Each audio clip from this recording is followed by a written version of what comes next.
Bismillahirrahmanirrahim. Assalamualaikum warahmatullahi wabarakatuh.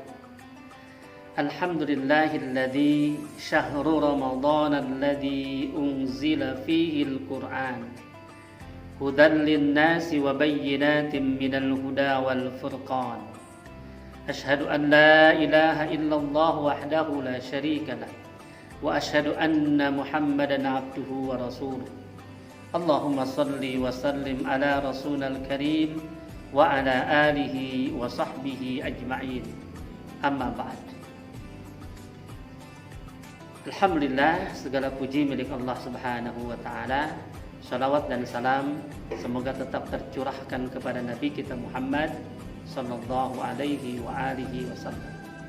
Rekan-rekan dan anak-anakku sekalian, kita lanjutkan materi kita tentang 10 pohon ibadah di bulan Ramadan. Kita akan memasuki pohon ibadah yang ketiga, yaitu Qiyamul Ramadan. Salat malam di bulan Ramadan yang kita biasa disebut dengan salat tarawih. Qiyamul Ramadan ini menjadi sangat penting buat kita, karena hanya bisa kita temukan di bulan Ramadan ini, tidak bisa kita temukan di luar bulan Ramadan. Dan Qiyamul Ramadan ini menjadi kembaran dari puasa kita di bulan Ramadan ini. Sebagaimana dua hadis Rasulullah Shallallahu Alaihi Wasallam yang mirip, yang diriwayatkan oleh Imam Bukhari dan Muslim dari Abu Hurairah radhiyallahu an. Rasulullah Shallallahu Alaihi Wasallam mengatakan, "Man shoma Ramadhana imanan wa ihtisaban, ghufira lahu ma taqaddama min dzambi." Barang siapa berpuasa di bulan Ramadan dengan penuh keimanan dan hanya mengharap ridho Allah Subhanahu wa taala, maka akan diampuni dosanya yang telah lalu. Kemudian hadis yang lain, yang satunya lagi mengatakan, "Man qama ramadhana imanan wa ihtisaban, ghufira lahu ma taqaddama min dzambi." Barang siapa berqiyamul Ramadan, berdiri di malam bulan Ramadan untuk melaksanakan salat dengan penuh keimanan dan hanya mengharap ridho Allah Subhanahu wa taala, maka akan diampuni dosanya yang telah lalu. Oleh karenanya, qiyamul Ramadan ini menjadi sangat penting buat kita. Apa hukum Qiyamul Ramadan? Hukum Qiyamul Ramadan adalah sunnah. Namun ada juga mengatakan sunnah mu'akadah. Sunnah yang sangat dianjurkan, yang seyogiannya kita tidak boleh tinggalkan Qiyamul Ramadan tersebut. Lalu kemudian, kapan waktu melaksanakan Qiyamul Ramadan itu? Nah, untuk menjawab kapan Qiyamul Ramadan itu dilaksanakan, kita harus mengetahui definisi qiyam itu sendiri. Qiyam adalah sholat yang dilaksanakan dengan rentang waktu selepas sholat isya sampai menjelang waktu subuh. Itu yang namanya qiyam. Dan qiyam ini di luar Ramadan memiliki dua istilah. Yang pertama disebut dengan qiyamul lail, yaitu salat malam dengan rentang waktu selepas salat isya sampai menjelang waktu subuh tanpa didahului dengan tidur. Itu namanya qiyamul lail. Sebagaimana Allah Subhanahu wa taala katakan dalam surah Al-Muzammil ayat 20, A'udzubillahi minasyaitonir rajim. Inna rabbaka ya'lamu annaka taqumu adna min sulusayil lail wa nisfahu wa sulusahu wa ta'ifatum minal ladina ma'am. Kata Allah, "Hai Muhammad, sungguh aku tahu, sungguh Tuhanmu tahu, kadang engkau terjaga di awal malam, kadang engkau terjaga di pertengahan malam, kadang juga engkau terjaga di sepertiga malam terakhir." Jadi qiyamul lail itu boleh dilakukan di awal malam, di pertengahan malam, atau di akhir malam. Sementara istilah yang kedua adalah disebut dengan tahajud, yaitu salat malam yang dilakukan selepas salat Isya sampai menjelang waktu subuh, namun harus didahului dengan tidur. Sebagaimana Allah sampaikan dalam surah Al-Isra ayat 79, A'udzubillahi minasyaitonirrajim, wa minal laili fatahajjat bihi nafilatan lak asa ayyab'asaka rabbuka maqaman mahmuda. Wa minal laili, dan di sebagian malam, fatahajjat, tidur lalu bangun. Tidur lalu bangun untuk melaksanakan sholat sebagai ibadah tambahan buat kalian. Semoga Allah mengangkat kalian ke derajat yang lebih tinggi. Nah, bagaimana di bulan Ramadan?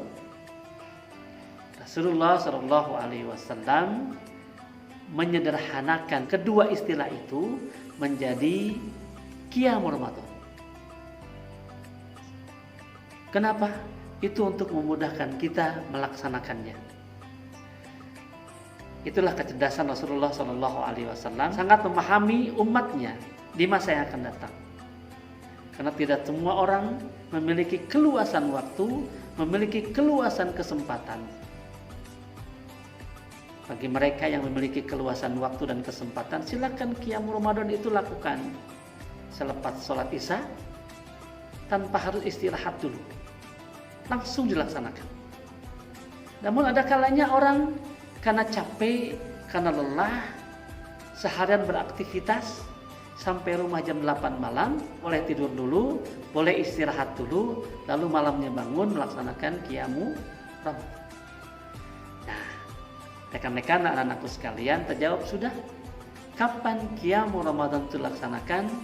Qiyamul Ramadan boleh dilaksanakan langsung selepas sholat Isya tanpa didahului oleh tidur, atau boleh dilakukan tidur dulu lalu malamnya bangun untuk melaksanakannya. Boleh dilakukan di awal malam, boleh dilakukan di pertengahan malam, dan boleh juga dilakukan di sepertiga malam terakhir. Dan di sela-sela Qiyamul Ramadan kita, di sela-sela sholat tarawih kita, panjatkan doa kepada Allah Subhanahu wa Ta'ala dengan doa yang diajarkan Rasulullah Sallallahu Alaihi Wasallam. Allahumma innaka afuwwun tuhibbul afwa fa'fu anni. Ya Allah, Engkaulah Maha Pemaaf dan Engkau sangat mencintai orang-orang yang meminta maaf, maka maafkanlah. Dan kemudian kita akan memasuki pohon ibadah yang keempat. Pohon ibadah yang keempat adalah tilawatul Quran, memperbanyak membaca Al-Quranul Karim. Al-Quranul Karim memiliki hubungan yang sangat erat dengan bulan Ramadan. Kenapa? Karena Al-Quran diturunkan di bulan Ramadan. Sebagaimana Allah jelaskan dalam surah Al-Baqarah 185. A'udzubillahi minasyaitonirrajim.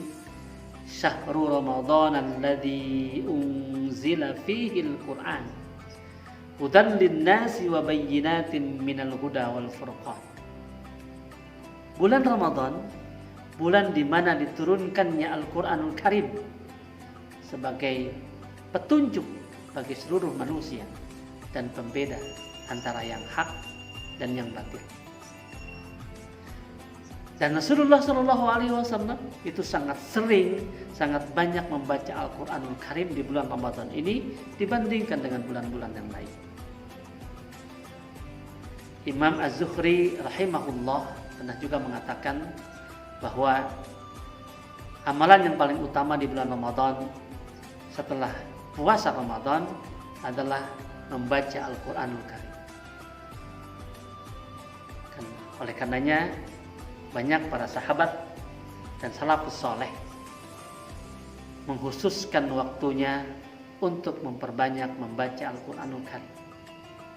Contoh misalnya Sayyidina Utsman bin Affan radhiyallahu an, itu setiap hari dia menghatamkan Al-Quran sepanjang bulan Ramadan.